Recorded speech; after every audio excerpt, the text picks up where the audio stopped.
Shalom semuanya. Sesi ini kita belajar tentang korban bakaran dalam kitab Imamat.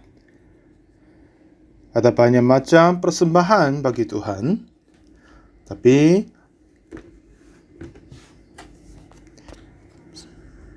korban bakaran harus mempersembahkan yang tidak bercela, dan lembu, dan kambing, dan domba. Semuanya harus mengupas kulitnya, lalu memotong, lalu membersihkan semua isi perutnya, lalu semua daging harus membakar dan mempersembahkan api bagi Tuhan. Jadi semua daging-daging itu terbakar di atasnya, mezbah. Tuhan mencium, menyenangkan, baunya menjadi menyenangkan bagi Tuhan. Untuk kita mengadakan pendamaian dengan Tuhan, harus mempersembahkan korban bakaran untuk diterima oleh Tuhan. Jadi imamat ini adalah bagaimana kita bisa menjadi satu, mempersatukan dengan Tuhan. Jadi imamat sudah mempunyai hatinya tentang mendamaikan. Ya Tuhan, tolong kita menjadi satu, tolonglah aku. Dengan begitu orang-orang yang berusaha dan memanggil Tuhan seterusnya. Tetapi itu bukan caranya Tuhan mendamaikan dengan kita. Untuk Tuhan mendamaikan dan dengan kita, kata Tuhan harus mempersembahkan korban bakaran bagi aku. Oleh sebab itu, banyak persembahan korban di dalam imamat. Tapi kali ini kita berbicara tentang korban bakaran. Jadi Galatia pasal 2, 19, sebab aku telah mati oleh hukum Taurat untuk hukum Taurat, supaya aku hidup untuk Allah. Aku telah disalibkan dengan Kristus. 20, namun aku hidup, tetapi bukan lagi aku sendiri yang hidup, melainkan Kristus yang hidup di dalam aku. Dan hidupku yang ku hidupi sekarang di dalam daging adalah hidup oleh iman dalam Anak Allah yang telah mengasihi aku dan menyerahkan dirinya untuk aku. Jadi di dalam kita baca tadi ada 3 hal tertulis. Yang pertama, aku telah disalibkan dengan Kristus. Dan berkatanya, aku telah mati dengan Yesus. Artinya aku sudah tidak ada lagi. Aku sudah diakhirkan. Lalu, Yesus yang hidup di dalam aku. Setelah aku disalibkan dengan Yesus, tidak lagi aku yang hidup, melainkan Kristus yang hidup di dalam aku, katanya. Kalau begitu, ya, hidup ini yang kuhidupi sekarang di dalam daging ini adalah hidup oleh iman yang Anak Allah yang telah mengasihi aku. Jadi, tidak lagi hidup dengan diri sendiri, tapi hidup oleh Yesus maksudnya. Jadi untuk kita menjadi satu dengan Yesus, kita harus mengakhiri diri. Lalu Tuhan harus datang kepada kita. Dan jika kehidupan memulai hidup oleh Tuhan, ya itulah saatnya persekutuan sesungguhnya akan terjadi. Salah satu firman Tuhan Yesus berkata kepada kita adalah dalam Yohanes 15. Katanya, akulah pokok anggur yang benar dan Bapa akulah penguasanya. Dan kamu adalah rating-ratingnya. Jadi jika rating-rating bersama dengan pokok anggur, ya dia akan berbuah.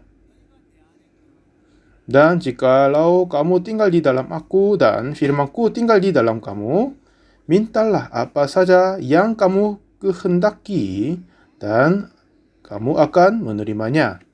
Di Yohanes pasal ke-15 Tuhan berkata bagaimana kita menjadi satu dengan Yesus dengan perumpamaan pokok anggur. Akulah pokok anggur yang kamulah rantingnya. Dengan begitu, di ayat 7 berkata, jikalau kamu tinggal di dalam aku, dan firmanku tinggal di dalam kamu, mintalah apa saja yang kamu kehendaki, dan kamu akan menerimanya. Jadi, tidak hanya kita meminta terus kepada Tuhan, akhirnya diterima. Jadi, seperti yang jika kita usaha telepon dengan HP yang rusak, itu tidak akan berhasil.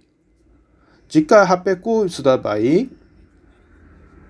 tetapi jika sistem-sistem untuk pengantar rusak, ya bagaimanapun kita berusaha telepon, tapi sinyal nggak baik, nggak jadi kan? Seperti Tuhan Yesus menjadi penghubung kita dengan Tuhan. Jadi terdahulu kita harus terhubung dengan Yesus dulu. Dan jika Yesus hubungkan kita dengan Tuhan, kita akan terima sesuatu dari Tuhan, dan kita dapat sampaikan apa yang dari kita kepada Tuhan. Dengan ini, apa yang kitab Roma berkata, dari Paulus berkata begitu. Coba kita cari kitab di Roma pasal 11, kita baca dulu. Ayat 17 berkata, karena itu apabila beberapa cabang telah dipatahkan, dan kamu sebagai tunas liar telah dicangkokkan di antaranya dalam turut mendapat bagian dalam akar pohon zaitun yang penuh getah. Nah, 18, janganlah kamu memegah terhadap cabang-cabang itu. Jikalau kamu bermegah, ingatlah bahwa bukan kamu yang menopang akar itu, melainkan akar itu yang menopang kamu. Kata 17 tadi, beberapa cabang telah dipatahkan, dan kamu sebagai tunas lias telah dicangkokkan di antara dan turut mendapat bagian dalam akar pohon zaitun yang penuh getah. Ya kan? Nah, jadi Tuhan menaruh kita di antara yang turut mendapat bagian dalam akarnya. Jadi, cabang yang dipatahkan dari tunas liar. Ya, setelah dipatahkan seharusnya mati dan terbuang kan? Tetapi setelah dia dicangkokkan kepada zaitun yang penuh getah, memang cabangnya tunas liar, memang dia sendiri tidak bisa hidup seperti pohon zaitun yang penuh getah. Tetapi setelah dia dicangkokkan kepada pohon zaitun, dan semua gizi, semua yang dapat dari akar pohon zaitun, dia pun akan terima. Memang bentuknya tetap cabang tunas liar, tetapi apa yang dia dapat daripadanya tidak lagi terima dari akar tunas liar, tetapi sudah mendapat bagian dalam akar pohon zaitun yang penuh getah. Nah, dengan ini apa yang Paulus mau berkata? Di sini pohon zaitun yang penuh getah adalah Yesus Kristus, dan tunas liar memang kepada kita. Dan tunas liar harus ditebang dan terbuang ke dalam api, seperti kedudukan kita, posisi kita sebagai orang berdosa, seharusnya dihukum mati dan ke neraka. Karena sejak lahirnya kita sudah menerima dosa. Dengan dosa yang kita punya ini, dengan kondisi ini, kita tidak sama sekali bisa menyatukan dengan Tuhan. Jadi untuk mengakhiri permasalahan dosa, Tuhan telah berkata dan memberikan cara mempersembahkan korban melalui kitab Imamat. Bagaimana dan kenapa mempersembahkan korban bakaran adalah Tuhan yang kudus dan selamanya, dan dengan kita yang berdosa untuk mengadakan pendamaian, jadi mempersembahkan korban karena bakaran, inilah bayangan dari Yesus Kristus. untuk menyelamatkan kita dari dosa, mengampuni dosa kita, Tuhan mengerjakan sepertinya. Jadi untuk menghidupkan cabang dari tunas liar, membantahkan dan mencangkokkan ke tunas pohon zaitun yang penuh getah. Seperti begitu, Tuhan memindahkan kita dari kuasa iblis ke dalam kuasa Yesus Kristus dan biar kita hidup dalam Yesus Kristus. Coba kita cari beberapa lagi tentang korban bakaran. Tolong tadi kita baca Galatia pasal 2 ayat 19 dan 20. Ingat dulu. Dan korban persembahan ini pada saat dia ditangkap oleh tangan imam, ia harus mati. Seperti aku telah mati dengan salib saat disalibkan dengan Yesus, seperti begitu korban ini harus mati. Kita berkata upah dosa ialah maut. Jika tidak membayar upah dosa itu, tidak sama sekali Tuhan menyelamatkan kita dari dosa. Akhirnya untuk Tuhan mau selamatkan kita, Tuhan telah melakukan sesuatu yang kita tidak bisa melakukan adalah Dia sendiri menjadi korban dan mati di atas kayu salib. Jadi, korban bakaran juga sama. Yang lembu tidak bercela artinya Yesus Kristus, dan kambing yang tidak bercela, dan domba jantan yang tidak bercela pun berarti tentang Yesus Kristus. Katanya lalu harus mengupas semua kulitnya. Setelah itu, memotong-motong dagingnya, lalu mengeluarkan semua isi perutnya, bagian-bagian, lalu haruslah membasuhnya itu dengan air, lalu menaruh di atas mezbah dan membakar semuanya untuk korban api-apian bagi Tuhan. Jadi, pada saat kita disalibkan dengan Yesus, di atas kayu salib, bagaimanapun kita hidup sampai sekarang, tapi kita yang orang berdosa sudah berakhir. Semua dari aku sudah selesai, dan semuanya terpotong, dan semuanya dibasuh, lalu diletak di atas mezbah dan terbakar semuanya. Lalu apa yang sisa adalah hanya abu saja. Nah, kenapa begitu? Di dalam kegelapan gelap sekali.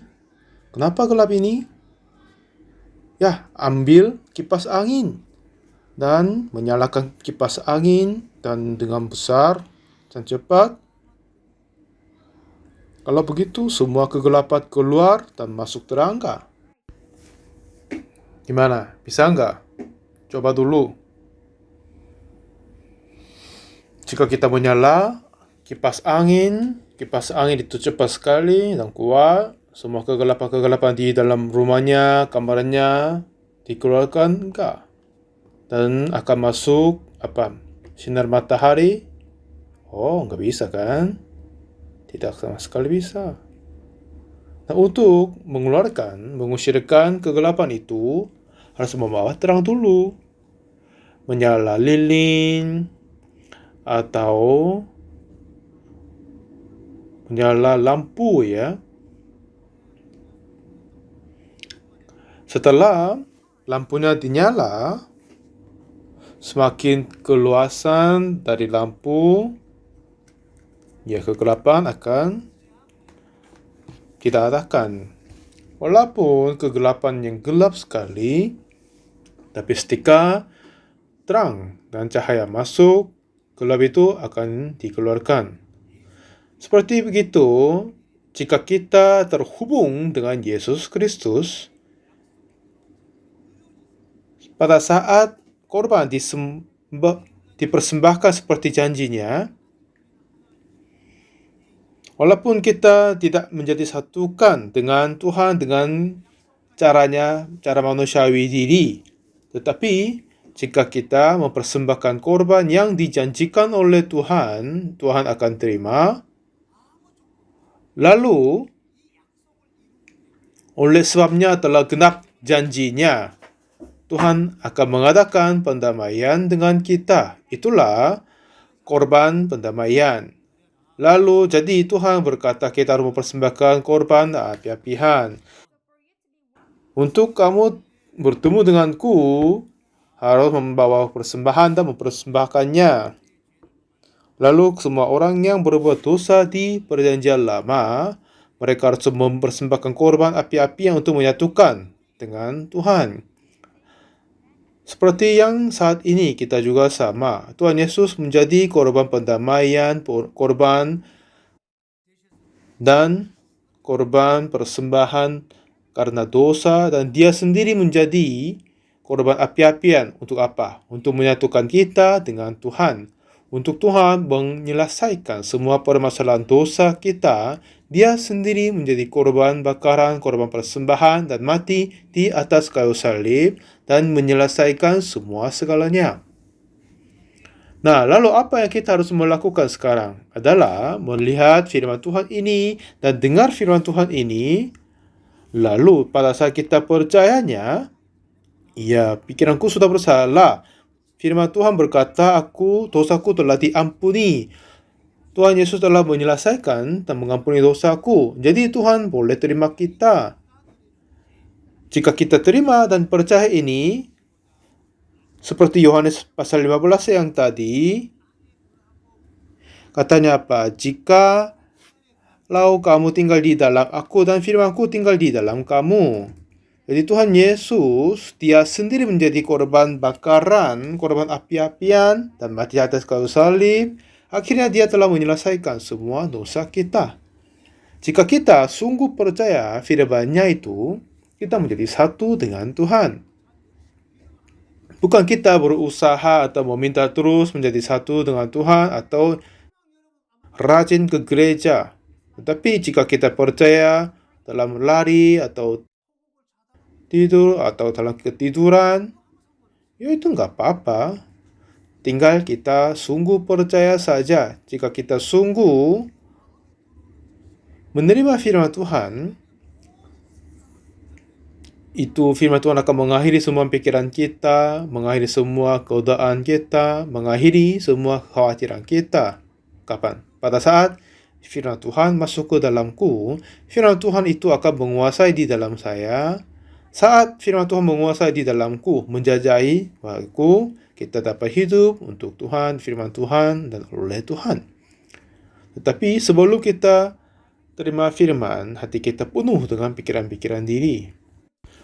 Seperti sebelum terang datang, gelap menguasai di dalam bumi ini. Tetapi seperti yang Kejadian pasal 1, pada saat Tuhan menciptakan langit dan bumi itu belum berbentuk dan kosong dan gelap gulita menutupi samudera raya.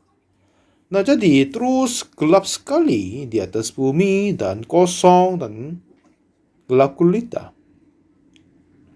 Jadi kelihatannya tidak sama sekali ada harapan. Tapi pada saat Tuhan suruh dan berkata, berfirman, jadilah terang, lalu terang itu jadi. Pada saat terang bersinar di bumi ini, pada saat firman Tuhan masuk ke dalam bumi, kosong sudah selesai, belum berbentuk sudah selesai, gelap gulita pun sudah selesai. Kepada hati kita juga, jika kita sungguh bisa percaya kebenaran Yesus Allah yang Tuhan Yesus menggenapkan di atas kayu salib, oleh firman Tuhan itu kita dapat hidup dan mengakhiri hidup oleh diri sendiri. Apa arti percaya firman Tuhan itu adalah tidak terasa atau terharu, tersentuh dan menangis. Itu tidak berarti begitu. Hanya terima saja. Hanya percaya saja. Itu memang gampang sekali. Ya, aku ini yang bersalah. Aku sudah beda dari firman Tuhan. Aku kira aku masih punya dosa, tapi Tuhan berkata, enggak ada. Kalau gitu, iya itu yang benar sekali. Karena itulah firman Tuhan. Dengan begitu, saat kita terima firman, pikiran-pikiran kita yang punya itu sudah berakhir. Jadi kenapa Tuhan menyuruh mengupas kulit semuanya, terpotong dan membakar semuanya? Dengan kata lain, Tuhan mau mengakhiri semua yang dari kita, yang dari dosa. Jika kita baca Roma pasal 8, mulai ayat 5, katanya keinginan daging adalah maut. Jadi apa? Pikiran-pikiran manusia, keinginan daging adalah maut. Semua pikiran dari diri sendiri. Semua yang kelihatannya baik dan good idea. Atau pikiran-pikiran yang sangat-sangat rohani. Ya mungkin ini tidak ada yang tahu kan. Apa saja bentuk pikiran yang kita punya. Tapi jika itu sebab dari manusia sendiri, itu akan membawa kita ke maut. Melainkan firman Tuhan itu katanya apa? Roh adalah hidup dan damai sejahtera. Dan Tuhan dan firman Tuhan membawa kita kepada hidup dan damai. Dan jika firman masuk ke dalam kita, firman sendiri akan kerja. Karena dia adalah hidup. Dia menghidupkan. Dia memperbarui. Ya, memang kita sendiri bukan orang bisa hidup dirinya sendiri. Tetapi jika kita terima firman Tuhan, dapat dihidupkan. Tuhan Yesus pernah datang di tempatnya kuburan Lazarus yang sudah mati. Dan katanya apa dia? Keluarlah Lazarus. Keluarlah Lazarus. Lalu Lazarus yang sudah mati itu, iya kan? Dia telah mati dan terikat dan sudah membusuk dan berbau. Dan sekarang dia sudah beberapa hari dikuburkan, terikat, dan sudah dikubur, sudah mati. Tetapi firman Tuhan berkata, Lazarus marilah keluar. Lalu apakah dia lari keluar atau berjalan, tak tahu, tapi dia tetap keluar. Jadi Yesus berkata bahwa bukalah kain-kain itu dan biarkan dia pergi. Jadi Tuhan berkata, keluarlah, marilah keluar, dan dia pun keluar. Artinya apa? Firman Tuhan mengeluarkan Lazarus dari maut dan menyelamatkan Lazarus dari pembusukan tubuhnya. Dan dulu Lazarus sendiri tidak bisa keluar dari kuburannya, tapi firman tetap mengeluarkan dia dari gua yang kuburan. Tidak lagi dia terikat, tidak lagi dia ditarik kematian, tapi menjadi bebas dan hidup. Apa? Firman sendiri mengeluarkan dia dari kuburan, dari kematian ke hidup. Bukan dunia yang membusuk dan berbau, tetapi dapat menjadi bau yang baik dan harum. Nah, seperti begitu, apa maksudnya? Tuhan membakar semua daging kita yang berdosa di atas mezbah. Seperti Tuhan Yesus mengakhiri dosa kita di atas kayu salib dan telah menyelesaikan semua keinginan dosa kita. Lalu Yesus datang ke kita dan buat kita hidup oleh Yesus. Jadi Tuhan tidak terima apa saja, tetapi dia terima, tapi hanya binatang yang tidak haram. Tuhan tidak akan terima kita. Ya, Tuhan Yesus datang di dunia sebagai manusia, dengan tubuh manusia. Satu ketika Yesus memberi firman, satu ketika dia terdengar ada yang suara di atas atap, lalu turun sesuatu dari atap, artinya seorang lumpuh. Dia diturunkan dari teman-teman yang lain. Lalu Yesus berkata kepada yang lumpuh, katanya apa? Hai anakku, dosamu sudah diampuni. Dan katanya, angkatlah tempat tidurmu dan berjalanlah. Ya, orang ini masih belum pernah berjalan, tetapi tiba-tiba dia membangun, lalu angkat tempat tidurnya dan pulang ke rumahnya. Kau ke mana? Kata Yesus, saya pulang. Jadi banyak orang yang sekitarnya yang dengar firman Tuhan bersama. Ada ahli Taurat, ada orang-orang Farisi. Mereka melihat apa yang Yesus melakukan, tidak dapat berani berkata langsung, tapi dalam hatinya mereka berkata, celakalah, kamu adalah anak tukang kayu, kamu sendiri manusia, bagaimana mungkin berkata kamu dapat mengampuni dosa? Jadi dalam hati mereka marah dan mengejar Yesus. Lalu apa saja Yesus melakukan? Selalu menghalangi mereka. Jadi kepada banyak orang di saat-saat itu, mereka kelihatannya orang yang sangat-sangat baik untuk mempercayai Tuhan dan hidupnya begitu kelihatannya. Tetapi sesungguhnya Tuhan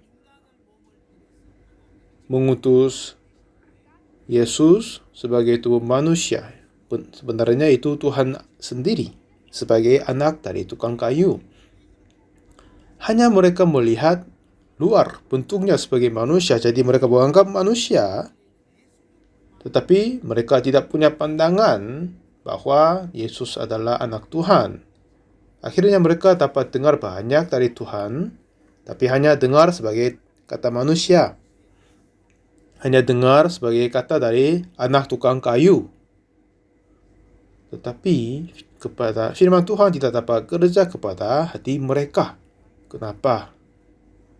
Karena dalam hati mereka tidak percaya Tuhan. Itu seperti kita manusia. Kita adalah bukan orang yang dapat percaya. Walaupun kita ingin percaya, tapi kita tidak bisa mempercaya. Kita tidak mempunyai syarat untuk percaya karena kita sudah mempunyai sikap dosa. Oleh sebab itu terus menolak firman Tuhan kepada kita. Jadi Tuhan tidak akan terima kita manusia sendiri. Tuhan tidak terima kerajinan kita, kejujuran kita atau perbuatan kita. Tuhan tidak akan terima tersebut itu. Tapi yang binatang tidak haram. Jadi lembu jantan, kambing yang tidak bercela, itulah saja yang Tuhan menentukan sebagai korban persembahan. Untuk itu Tuhan menyelesaikan semua dosa dunia. Tuhan menentukan korban persembahan korban untuk semua dosa manusia adalah Yesus Kristus. Itu telah tulis di Yesaya 53 ayat 6. Itu berkata kita sekalian sesat seperti domba. Katanya kita semua sesat seperti domba. Sudah tahu tentang domba kan? Nanti satu ketika Bapak Ibu silakan cari tentang domba. Ada banyak hal-hal yang heran kepadanya. Dulu saya pernah cari tentang informasi domba. Ciri-ciri tentang domba. Ada yang seperti 10 ciri-ciri daripadanya. Yang pertama itu, ya memang domba mempunyai mata, tapi itu jarang berguna.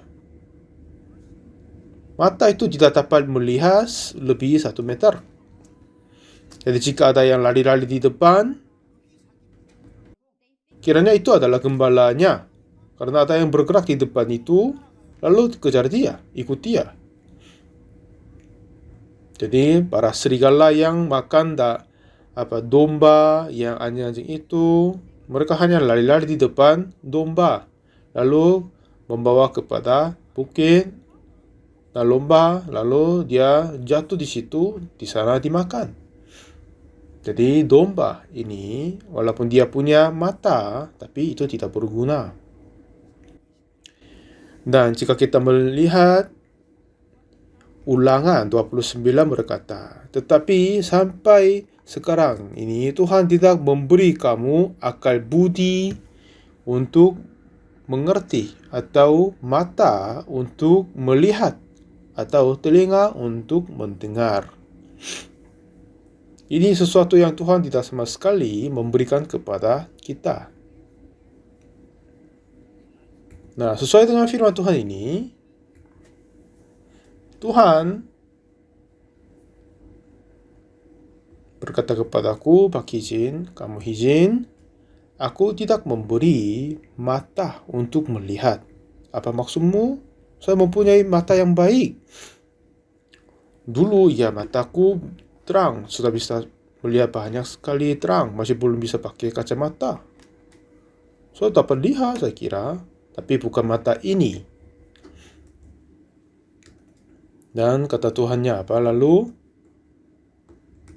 Tuhan tidak memberi mata untuk melihat, dan juga akal budi untuk mengerti, dan juga telinga untuk mendengar. Tidak dikasih, tidak memberi. Memang saya bisa dengar suara manusia, suara binatang, atau suara-suara yang kecil. Saya dapat dengar, tetapi bukan berartinya ini. Saya tidak bisa dengar suara dari Tuhan. Saya tidak bisa melihat dunia Tuhan.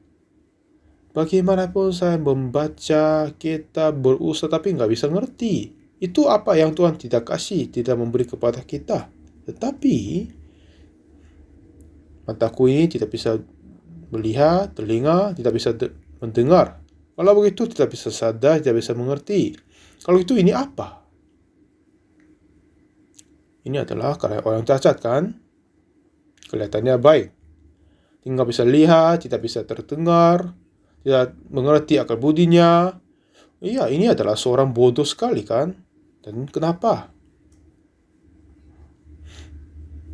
Tetapi kepadaku seperti ini, jika terima Yesus, mata Yesus menjadi mataku, telinga Yesus menjadi telingaku, dan hati Yesus menjadi hatiku.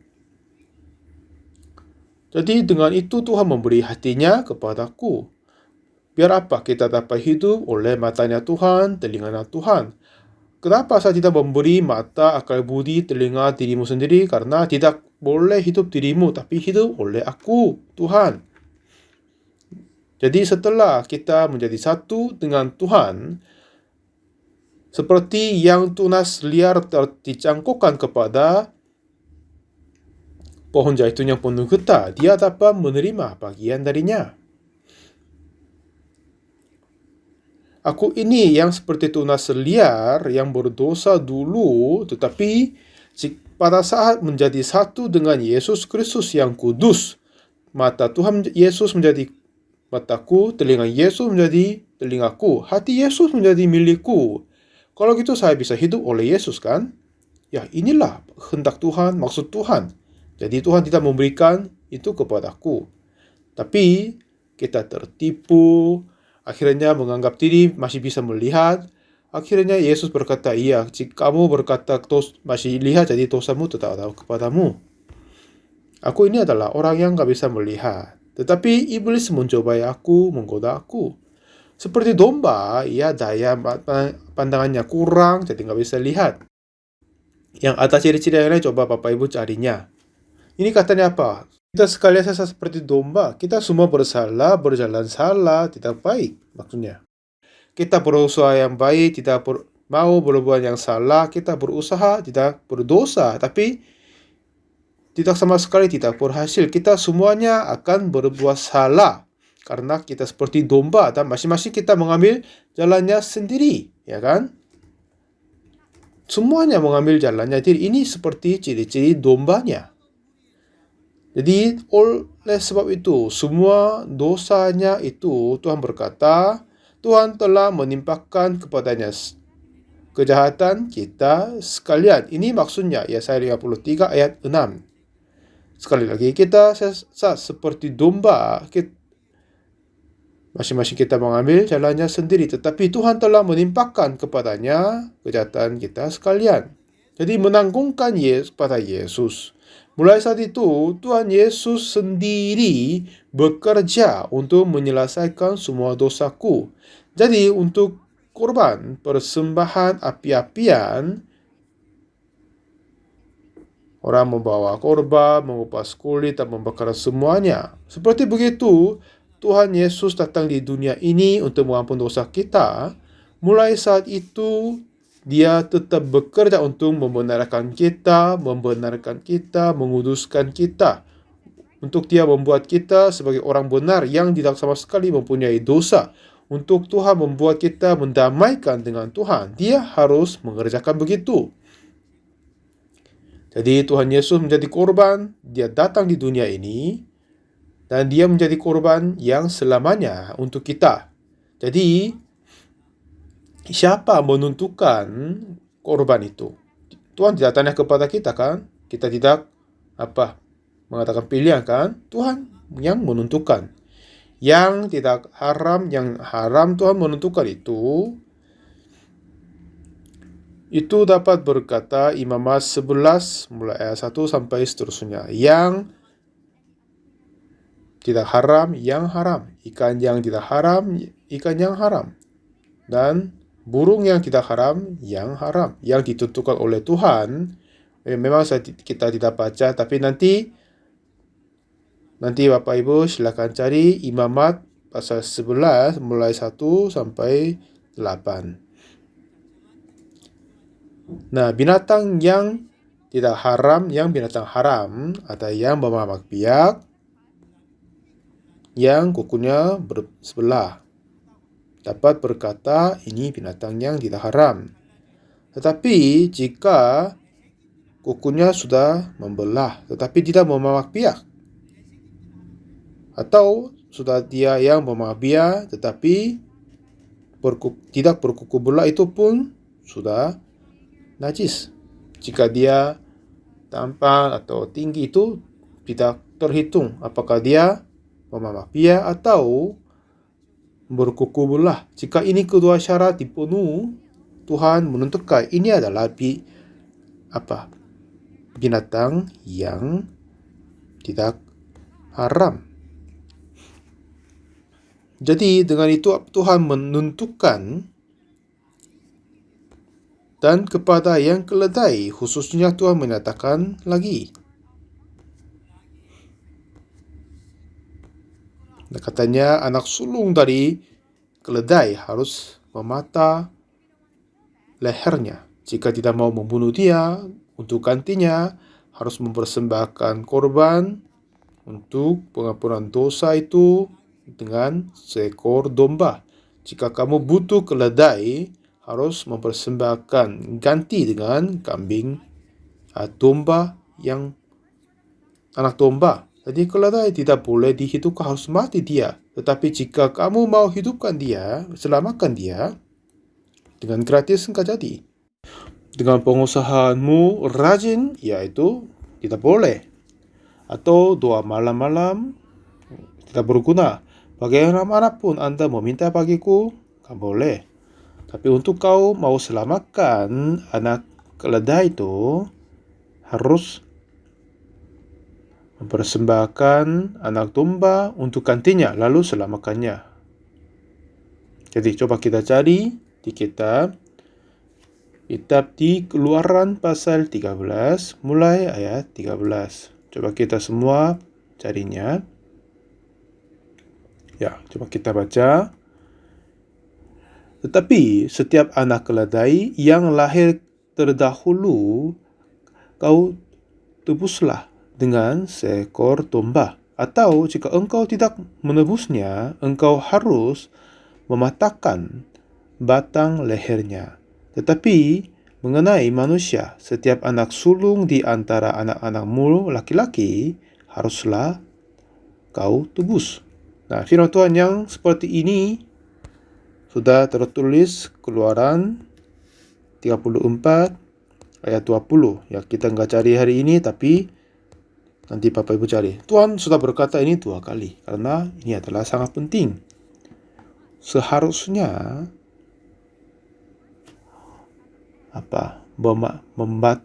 mematahkan batang lehernya.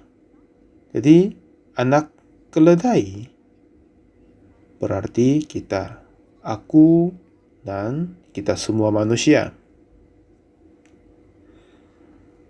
Katanya semua manusia pembohong. Hanya Tuhan sajalah yang benar kan? Dan jika kita cari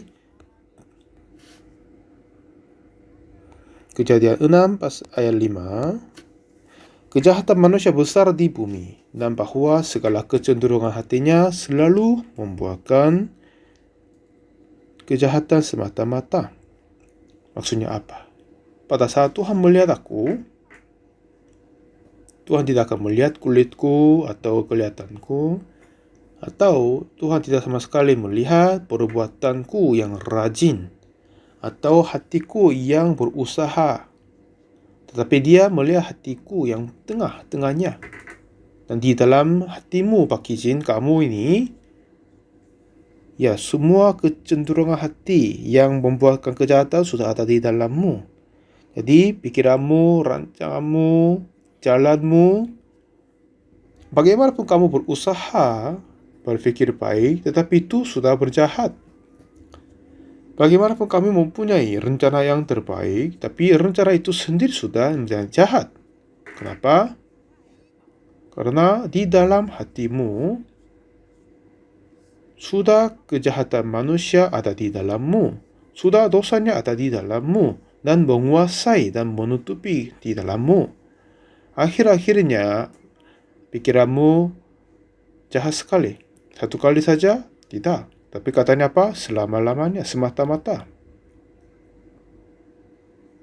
24 jam dan 7 hari sejak lahir, pada saat kita dibentuk dari rahim ibunya, dan sampai kehabisan kita,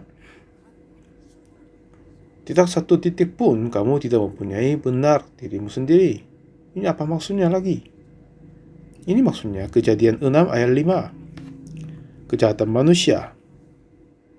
Manusia ini arti Adam. Pada saat Tuhan membentuk manusia dari tubuh tanah, lalu kejahatan dari Adam, kejahatan dosa Adam itu apa? Dia memakan, apakah itu makan buah dikasih oleh istrinya? Tapi Tuhan berkata, setelah Tuhan menciptakan manusia dan menaruh mereka di Taman Eden, dan Tuhan memerintahkan. Dan Tuhan berkata, kamu boleh makan apa saja, tapi tidak boleh makan buah yang pengetahuan yang baik dan yang jahat. Pada saat kamu mati, engkau pasti mati.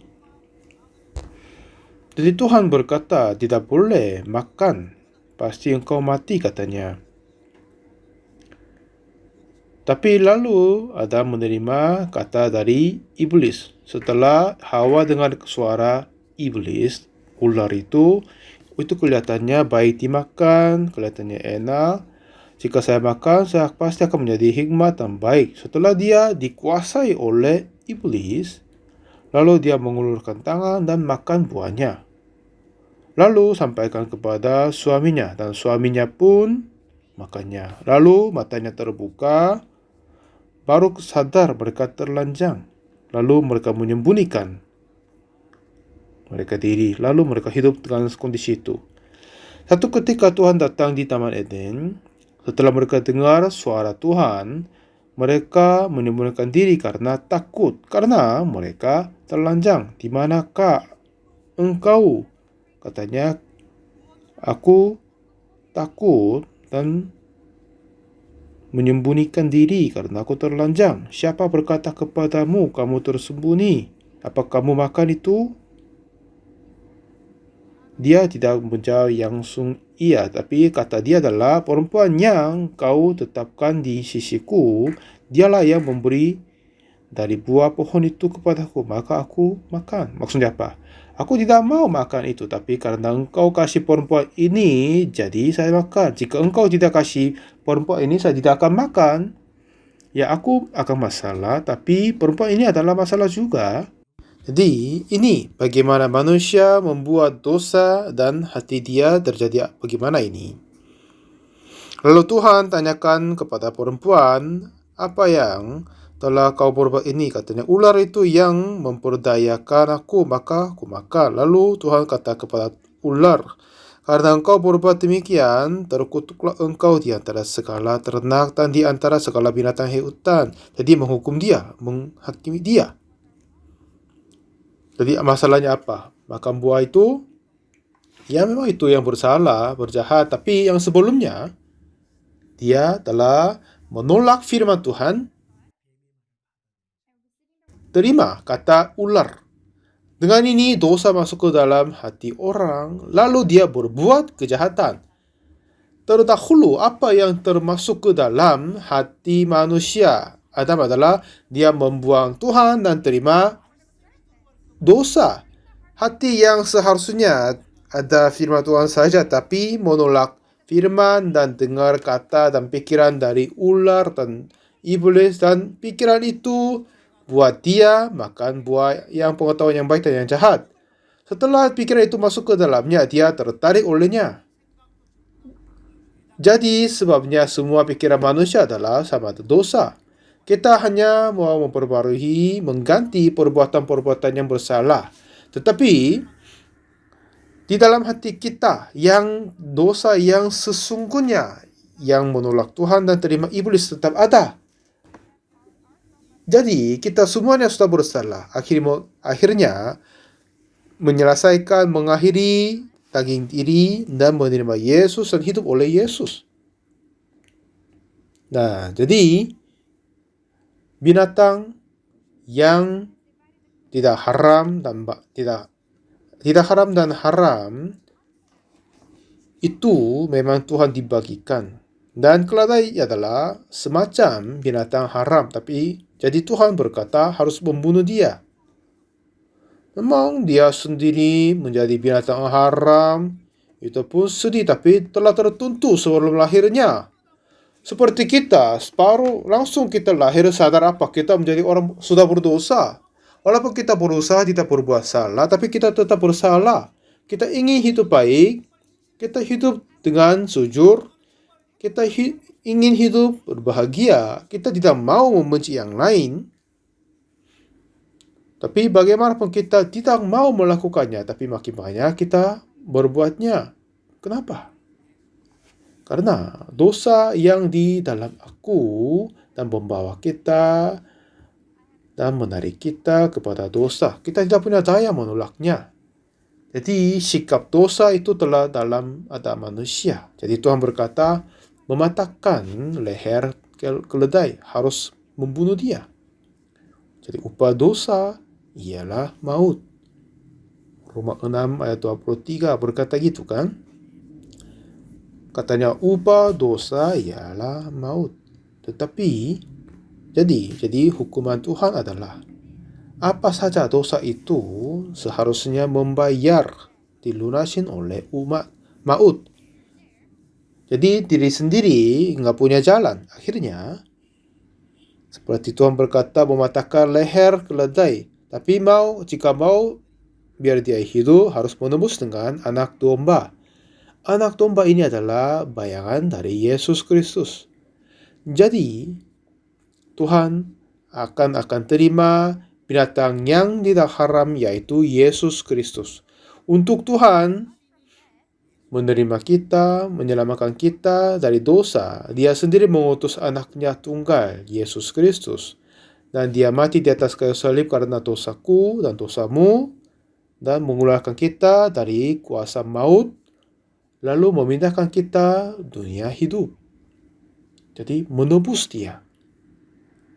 Jadi Tuhan mengeluarkan aku dari kuasa iblis. Dan dia sendiri menjadi korban untuk kita masuk ke dalam Tuhan.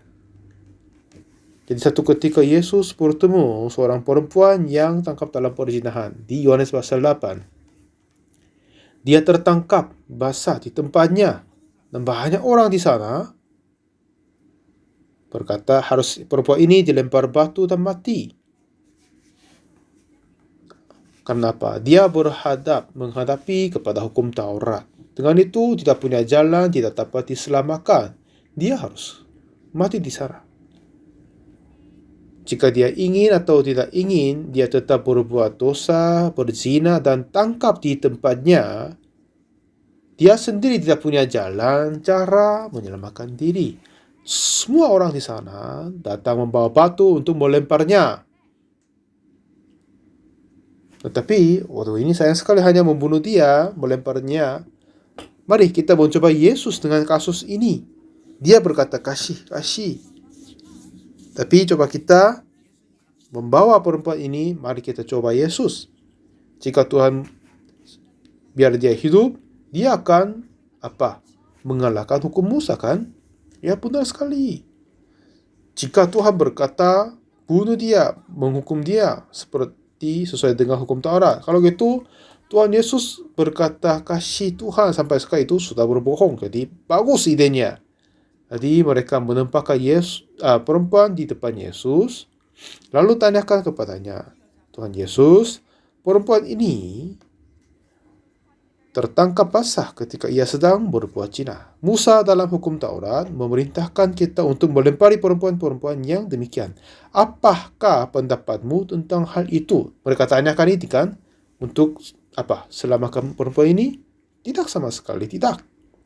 Tetapi untuk mencobai Yesus. Lalu, apa kata Yesus?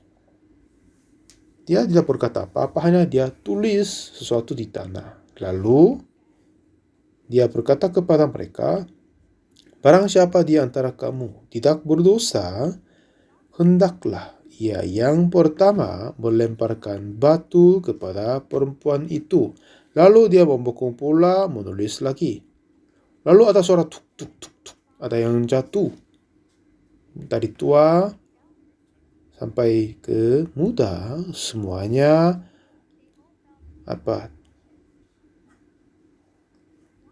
meninggalkan tempat itu. Karena mereka tidak pernah mendirikan diri di depan hukum Taurat. Dengan hukum Taurat ini, berkata kepada ini dan yang lain, dan menghukum ada banyak orang-orang yang lain, tetapi mereka tidak pernah menetapkan diri di depan hukum Musa. Dan hari itu juga mereka menempatkan perempuan tertangkap perzinahan dan berkata kepada Yesus dengan keberanian, dia sudah berbuat dosa menurut hukum Musa, dia harus membunuh. Ayo mari kita mencoba Yesus dengan kasus ini. Ya, mereka dirinya menganggap benar, baik, berani, dan yakin sekali. Ya kan? Tetapi mereka tidak pernah melihat diri di depan hukum Musa. Ya, memang perempuan ini harus dihukum mati sesuai dengan hukum Musa. Jadi mereka datang sebagai orang yang dapat melempar batu kepadanya. Tapi Tuhan Yesus menetapkan mereka di depan hukum Musa. Jika pada saat mereka berdiri di depan hukum Taurat, dan barang siapa di antara kamu tidak berdosa, yang pertama lempar batu. Jadi dia mencerminkan diri di depan hukum Taurat. Memang mereka masih belum tertangkap karena perbuatan dosa, tapi mereka sendiri pernah berbuat dosa, pernah mempunyai keinginan berzina, lalu mereka menjatuhkan semua batu-batu itu, lalu kabur dari tua sampai ke muda. Semuanya tidak ada lagi. Mereka menempatkan perempuan kepada Yesus, lalu sadar dosanya dan kabur. Siapakah membuka dosa perempuan ini kepada semua? Perempuan ini tidak dapat menyembunyikan dosa yang dia berbuat. Semuanya telah terbuka. Di depan hukum Taurat, semuanya terbuka. Walaupun dia kabur, walaupun dia menyembunyikan diri, mungkin bisa menghindari situasinya saat itu. Tetapi perbuatan kejahatan sudah terbuka. Akhir-akhirnya dia harus dihukum mati karena hukum Taurat. Tidak dapat menghindari kematian itu. Tetapi apa yang aneh dan heran adalah dia datang kepada Yesus dan Yesus mengakhiri kematian dia. Katanya apa? Siapakah? Di mana mereka yang menghukum engkau? Katanya tidak ada Tuhan. Aku pun tidak menghukum engkau. Pergilah dan jangan berbuat dosa lagi mulai dari sekarang. Jadi, setelah mengupas kulit binatang, memotong-motong, dan membersihkan isi perut, lalu membakar semua segalanya, sudah selesai semua. Seperti kita mati bersama dengan Yesus di atas kayu salib, jadi kita pun sudah selesai dan mengakhiri tubuh dosa ini dan menjadi satu dengan Yesus. Dan kita akan mempunyai tubuh yang tidak akan mati dengan Yesus. Dan sebagai anak Tuhan yang berani, tidak lagi tertarik dari dosa, tidak akan dihindari olehnya. Dan seperti Tuhan membersihkan, menyelamatkan kita, memberi pembebasan daripada kita. Jadi Tuhan sendiri menjadi korban karena dosa kita. Dia mengupas kulit pikiran dari kita, mengupas semua yang menutup daging kita, dan sudah membuat kita hidup dengan Yesus, oleh Yesus dan bersama dengan Yesus. Darah Yesus telah mengampuni dosa kita. Jika kita sungguh percaya itu, pada saat itu kita tidak lagi ditarik oleh pikirannya, dan kita dapat hidup anak Tuhan yang berani.